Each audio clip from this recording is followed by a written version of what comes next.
Hello everyone, this is Crave the Wave, Introduction to Waves, Class 1. My name is Russ Burleson, and I can be reached at geaux15@hotmail.com for any follow-on clarifications.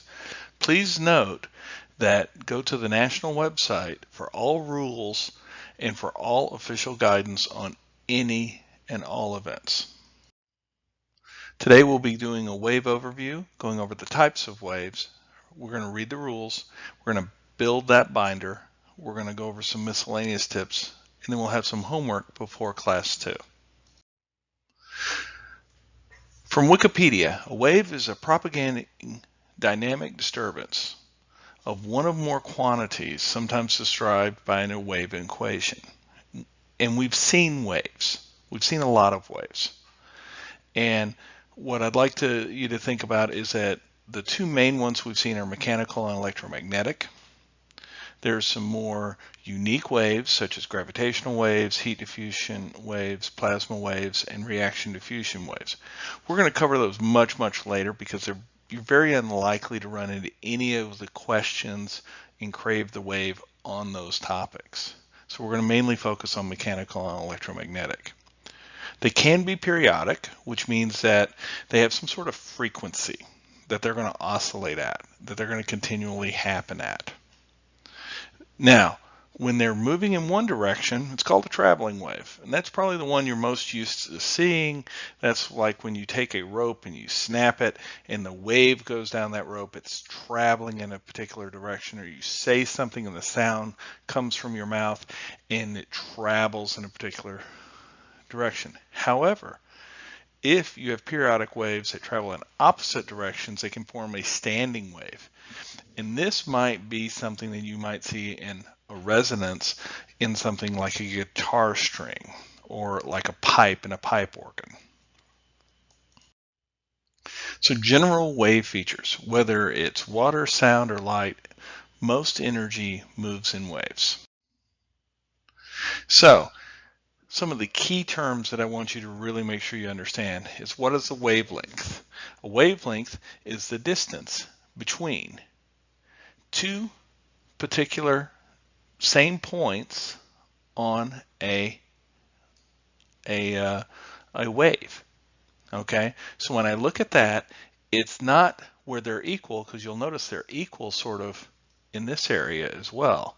No, it's from the same point in the same wave. So that tells you what the wavelength is. And it's a distance, so it's going to be in some type of meters. Amplitude is the distance from the neutral position, from the equilibrium position, to either the maximum, which is called a crest, or to the minimum, which can be called a trough. Okay? The direction of the motion is the direction of which the energy or the energy transfers. Okay, and it's usually going to be going in one direction, although occasionally you can have two waves hit each other, and you'll have some things where like a wave looks like it's going backwards, but what it is that one wave has a larger amplitude and it's going backwards, and the other wave's going forward.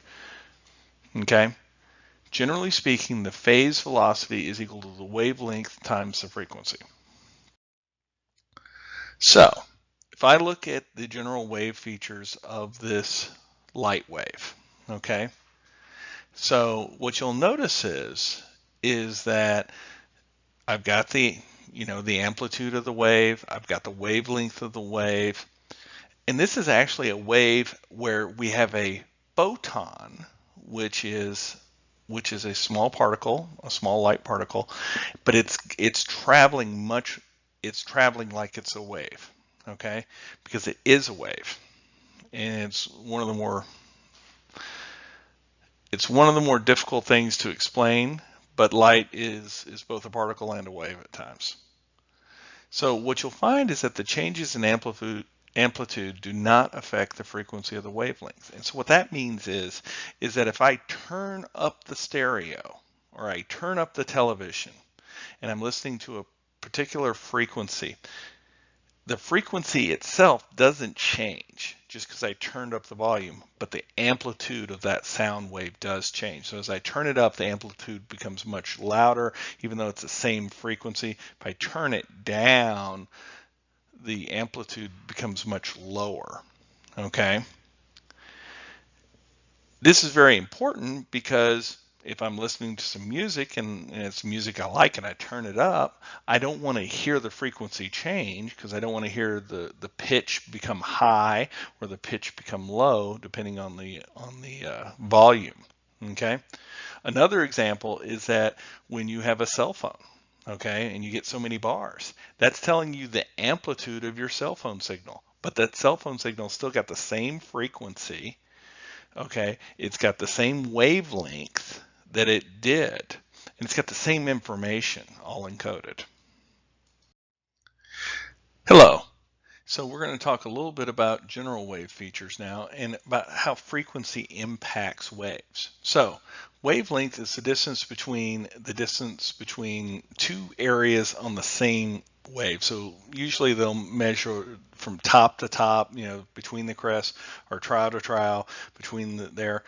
Sometimes they'll measure in the middle, but it's always between the two same areas. So what you'll notice here is that they're doing a top to top measurement, and you have a shorter wavelength here for this wave than you do for this one. Okay. Generally speaking, the shorter wavelengths, okay, are going to be resulting to higher frequencies. Okay, and higher frequencies are going to generally be resulting in more power, if you will. Okay, so the measurement unit of frequency is hertz, or 1/second. Okay, or sometimes you'll see second with a little -1 as the exponent there. And just basically, it's the number of times that you get through an entire wavelength in a second. So like 1,000 hertz means that sound will vibrate 1,000 times completely in 1 second. Okay. And what you'll find out is things like radio waves have got wavelengths of like 3 millimeters to 30 kilometers. Holy smokes. Think about that. 3 millimeters to 30 kilometers. Okay. Now, these radio waves include all sorts of stuff. I mean, they include like radar waves in them and everything. And you're talking frequencies there as low as 100,000 kilohertz to 1 megahertz. And let's just put that into concept. 100,000 kilohertz means 100,000 cycles that each frequency or that each wavelength goes through in 1 second. A megahertz is 1,000,000 cycles. Now, light waves, okay, have much shorter wavelengths. So you're talking like 0.4 to 0.6 micrometers. Okay, so you're talking something that you well beyond what we can see with the human eye. But the frequencies are 100 terahertz to 1,000 terahertz. Okay, and so at this point, you're talking about things that are 1,000,000 times of magnitude higher frequency than, let's say, a radio wave. Now, the velocity of a wave. There are two different types of velocities. There's the phase velocity, which is the one that we almost always talk about. Okay. And here I'm going to get rid of this picture of me so that you don't see me, so you can read the whole thing. But basically, a phase velocity is the rate at which the wave propagates through any medium. Okay, so this is the velocity at which the phase of one frequency travels. And so the two versions of the same equation are the velocity is equal to the wavelength times the frequency. Okay, or the velocity is equal to the wavelength divided by the period.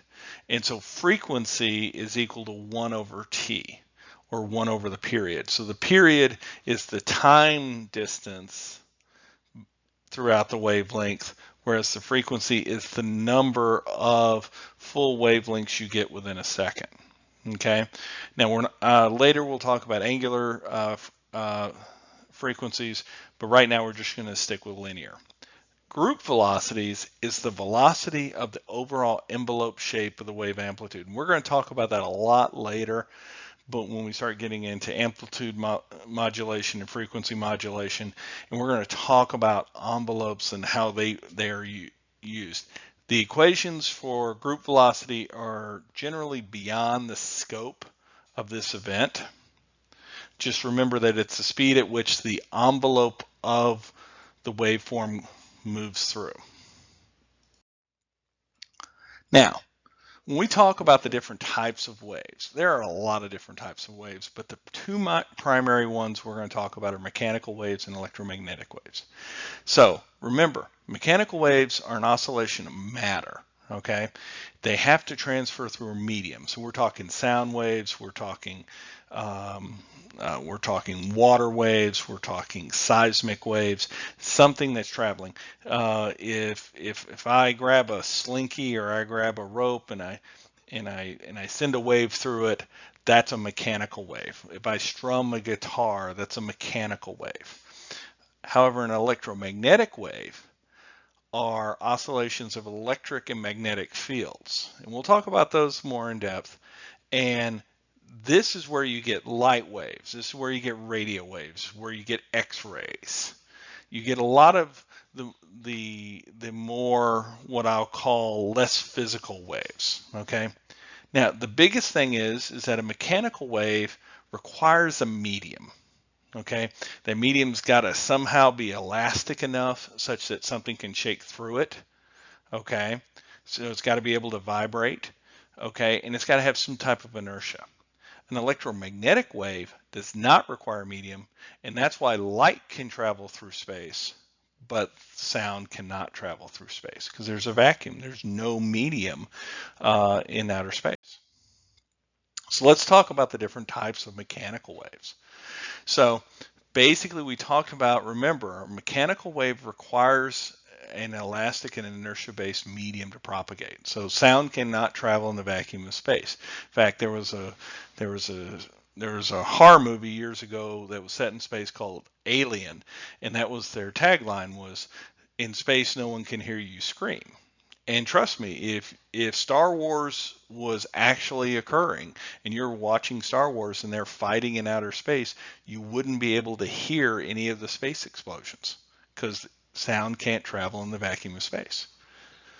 Now there's three different types or subtypes, if you will, of mechanical waves. There's transverse waves where the medium vibrates perpendicular to the direction of a wave. Think of a slinky or a string wave. And so I've got a transverse string wave up here off to the right here that sort of shows that the actual medium is being displaced, okay, perpendicular to the direction that the wave is going. A longitudinal wave, the medium vibrates parallel to the direction of the wave.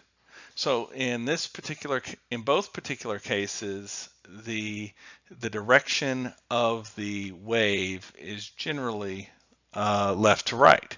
And so you can see here that when the sound wave is going through, it's actually a compression of the materials, like the air or the water or what have you, and it's going to propagate, if you will, in the same direction as that compression occurs. Then you've got surface waves.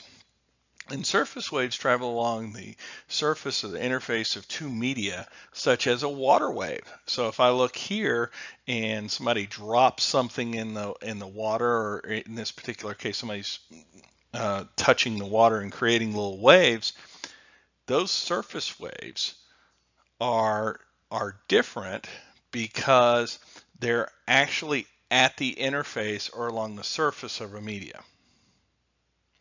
In addition to water, another common one is like an earthquake where you have seismic waves. So let's talk about electromagnetic waves being the other main category. So an electromagnetic energy wave moves when you have an oscillating electric field and an oscillating magnetic field. And when we get into that in more depth, we're going to talk about Maxwell's equations a little bit. Don't worry, you don't have to solve them. But the key thing that you have to keep in mind is that a change in an electric wave induces a change in a magnetic wave, and a change in the magnetic wave induces a change in the electric wave, okay, or in the electric field. And so these two basically induce each other, and then they propagate. They don't require a medium. And so what you'll notice here is that we have an electromagnetic wave, and this is in 3 dimensions. So if you look up and down is the electric field, side to side is the magnetic field, and then forward backwards is the actual propagation. And we're going to learn how to figure out the propagation direction using our right hands, but that will be in a later time. But you'll notice the field itself is moving from the left to the right along that arrow, okay? So let's talk about it. So electromagnetic spectrum is the name the scientists give to the different types of electromagnetic fields that we can have. And there's like 1,000 different representations of the electromagnetic spectrum.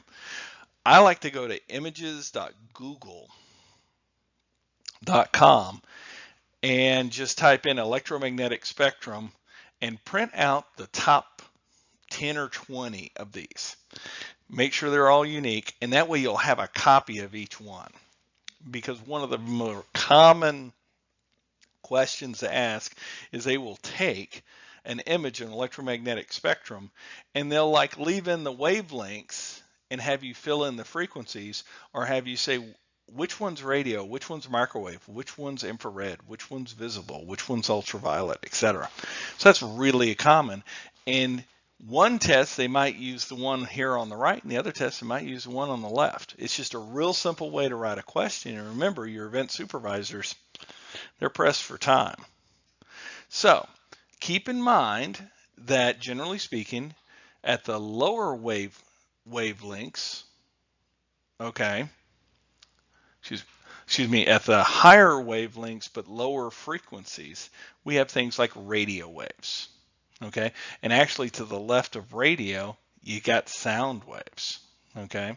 So think of it, it goes sound, radio, microwave, and you remember they were talking about radio waves before?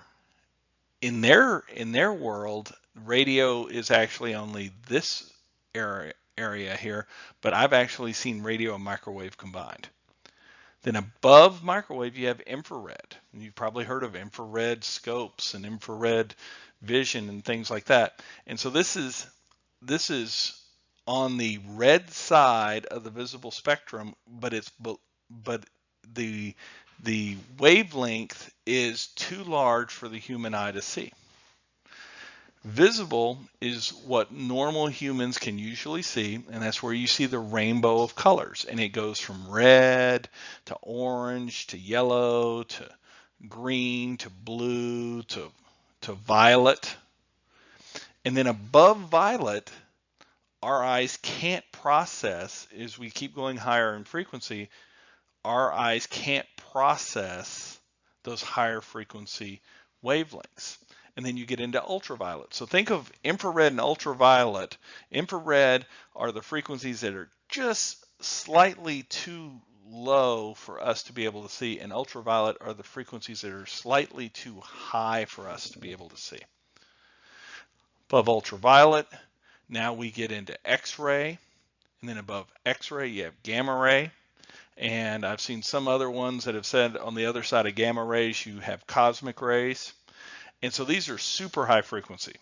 Generally think of it also, the higher the frequency, the higher the energy. So like gamma rays are generally, for the same amplitude, are going to be much more powerful than, like, let's say an infrared laser would be, okay, using the same amplitude. Okay. And so one of the things that I would recommend that everyone try to do is when you're building up your binder, and we'll get into that later, make sure you get a lot of different copies of the spectrum. And you'll notice I picked two here, and then I went out and grabbed another one. Okay. And they're super easy to find. Like I said, I go to images.google.com. Other people go other places. But one of the key things to keep in mind is that the one that everybody seems to get a lot of questions about is the one in the middle. And the why is because it's got all the different colors. And they want you to know that red light has a lower wavelength than, let's say, purple light or blue light. Okay? They also want you to know that light travels in particles called photons, and they move in electromagnetic waves. Again, still using electric and magnetic fields, but the key thing is light waves are electromagnetic waves. And there's going to be a ton of questions about that. There's going to be a ton of questions about figuring out how fast is the speed of light in various different medium. But keep in mind, since it's an electromagnetic wave, it doesn't need a medium, so therefore you can transmit light in space, and that's a very good thing because otherwise we'd never be able to see the light from the sun at 96 million miles away. So now let's talk about building your binder. Okay, and we're going to, in all subsequent classes, really talk a lot about your binder, but I want you to use your binder in all studying practices and at all your tournaments. Okay, a good binder is like having an open book test. In other words, it's got all the answers in it, but if you don't study beforehand, even an open book test can be very hard to take. Build your own binder because you want it to be working for you. I will tell you that a binder that works well for me may not work well for you. One that works well for you may not work well for your partner. Okay, and so that's why you've got to work together to build the binder that works well.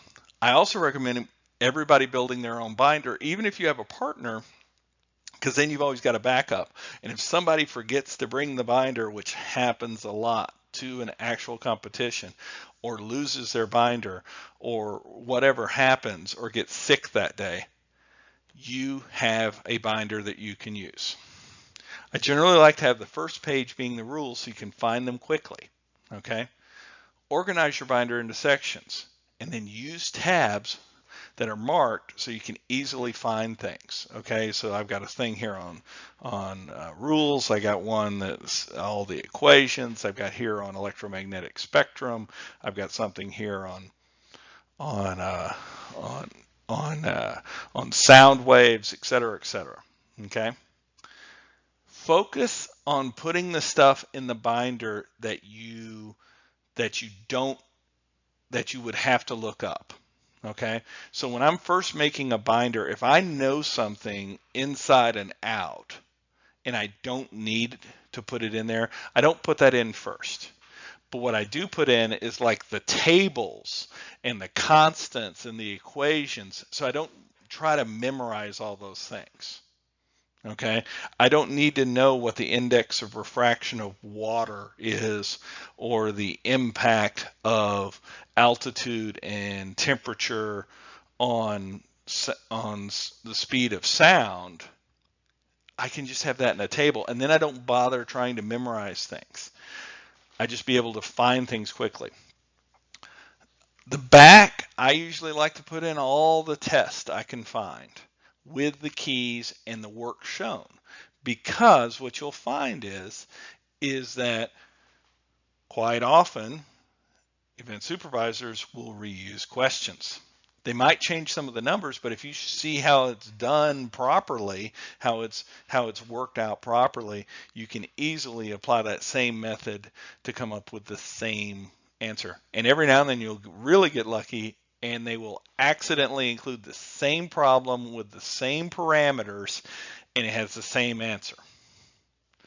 Make sure you can read it. I had one person who could read really, really small font. I had another person who could read really, really big fonts easily, but he couldn't read anything else. Just remember, since you have an unlimited amount of space that you can use in this binder, make sure that it's good and large enough for you to be able to read it. And if you've got a diagram and you need to blow it up, blow it up. You know, put one diagram on each page if you have to. Okay. If you have two or more pictures of the same thing, include both of them, include all of them.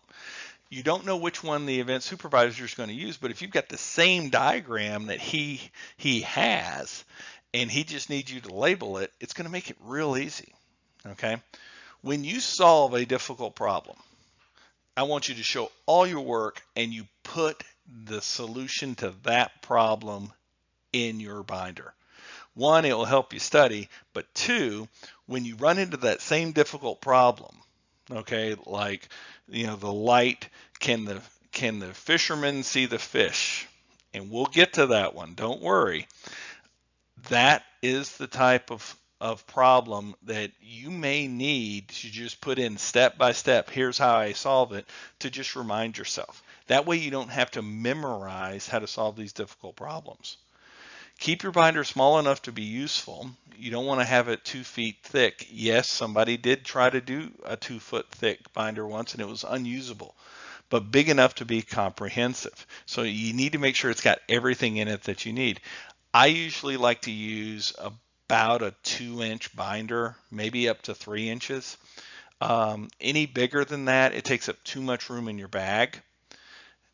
Make sure that it's well labeled on the outside so you can figure out which one goes with Crave the Wave and which one goes with other things.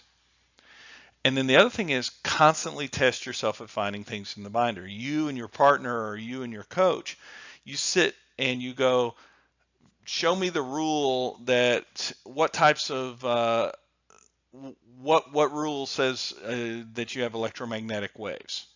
What rule is spectroscopy allowed? Okay. You know, make sure that you can find things quickly in your binder. What is the equation for the phase velocity? If you know the period and the if you know the period and the wavelength. And then the other thing I would say, generally you should be able to find anything in your binder within 10 seconds. Use sheet protectors when possible. And by the way, if you can't find it in 10 seconds, that's when you know you need to tab or reorganize. Make sure you read the rules. Cannot emphasize that enough. Always start every class with trying to see if you can find the rules. You want to know them, but you want to be able to find them because sometimes we remember them wrong. The official rules are at sonic.org. There's the link to download the rules.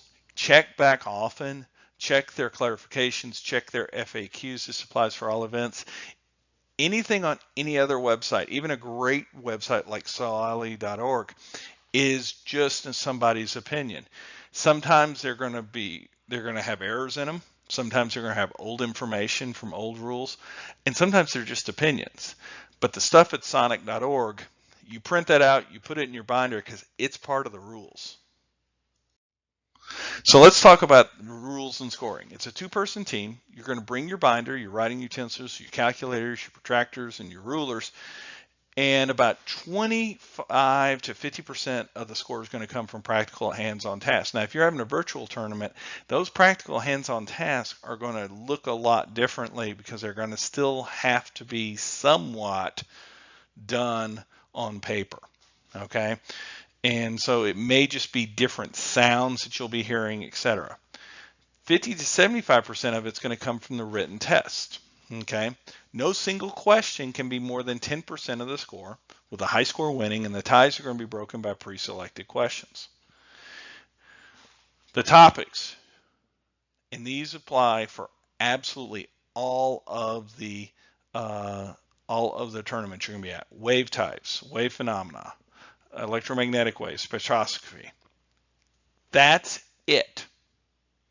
Okay, so I want you to keep in mind when you're talking about 90-something% of all the tournaments that you're going to be participating in, those are the only 4 real topics that you have to cover. And again, go into the rules to get more details on those. Now, The earthquake and seismic waves, that's only for state and nationals, and I would not study any of that until you qualify, probably sometime in March. Boundary effects, that's nationals only. Okay, less than 1% of everybody gets to go to nationals, so don't worry about studying that one until you qualify. Okay, and that's going to be in April. So right now, focus on the key stuff and then worry about the earthquake and seismic waves if you qualify for state after regionals. So let's talk about some miscellaneous tips. Here's some suggested resources, and these are just some, okay? You'll notice that there's a ton of materials out there.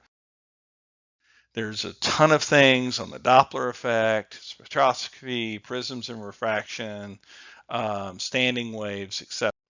Here's some things to consider. Winners prepare. No one knows this material naturally. So those that are going to prepare the best will do better. Okay? Study and do your homework before practice and use your practice time to ask questions. That's your best time and it saves your coach a lot of time.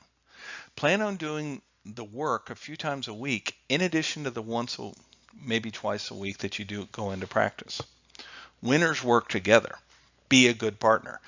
The best teams I've ever seen really focused on how to augment each other. Maybe one was better at math and one was better at looking stuff up, or maybe one was really good at the visual aspects and another person was very good at the heavy duty calculations. Work off of each other's strengths. Practice a lot together. Keep in mind your event supervisors are going to be volunteers. So they've given up their time to prepare for the competition, run the event, do the scoring, etc. Some are more experienced than others. Some are actually better than others. Okay, they're going to know the rules better. So be respectful and work with them. Listen to the instructions and read the test before you ask your questions because you don't want to upset them if they've already put it in the test or they put it in the question. They want you to read that. And remember, different event supervisors will ask the same question differently. I am an electrical engineer, so I tend to ask a question differently than somebody who might be a science teacher or a physicist. Okay? So you never know who's going to write your test, who's going to do the event supervising, so be able to answer all of those questions for them differently. But even the best event supervisors, myself included, will occasionally put in an illegal question on a test. They may be operating off of old rules or they may have read the rules wrong. So always make sure you've read the question again, reread the question, reread the rules, okay? Double check that you've got the right rules in your binder. That's why you have them in your binder. Ask the question on how to implement the question within the rules because they may be looking for you to answer it in a particular way that doesn't violate the rules and you're trying to answer it in a way that does violate the rules. Also, reference the very specific rule. So if it's in section 3, B, III, reference that specific rule. That'll make things a lot easier. Most importantly, do not stop working the test. You just make the comment, maybe get some direction, and then maybe an aha moment for one or the other. They may take the question off the test, or they may give a clarification, or they may just tell you to reread the question, but just move on. I have seen teams waste an entire period arguing one problem when they could have spent the entire rest of the period answering all the other questions. So make sure you answer all the questions first. Lastly, I'd really like for you to think about doing some homework. Get a 2 to 3 inch binder, about that yay thick, and that will become your Crave the Wave binder. Decorate it or put a tab on it so it's easy to find, whether it's on the front, back, side, however, you know that's Crave the Wave. Print out the rules. You put those in first page, okay? Then the next one, I always like to have the equation page. Start putting your equation page with the wave equation for phase, velocity, frequency, and wavelength. Make sure you start gathering a place where you can put all your equations. I've given some links here that are a great starting point for capturing materials, printing them out, putting them in. You don't want to just print out a Wikipedia page. You want to cut and paste the parts that you want to have in there that you want to be able to look up. Okay. Start thinking about how you're going to organize this binder. Okay. And when we start, I'm going to ask you about specific rules. I'm going to ask you about some specific definitions. I'm going to ask you for frequency range for like green light, or frequency for like X-rays or radio waves or sound waves. Okay. Any of those types of questions. So be able to find those real rapidly. So best of luck. Hopefully this first session worked for you.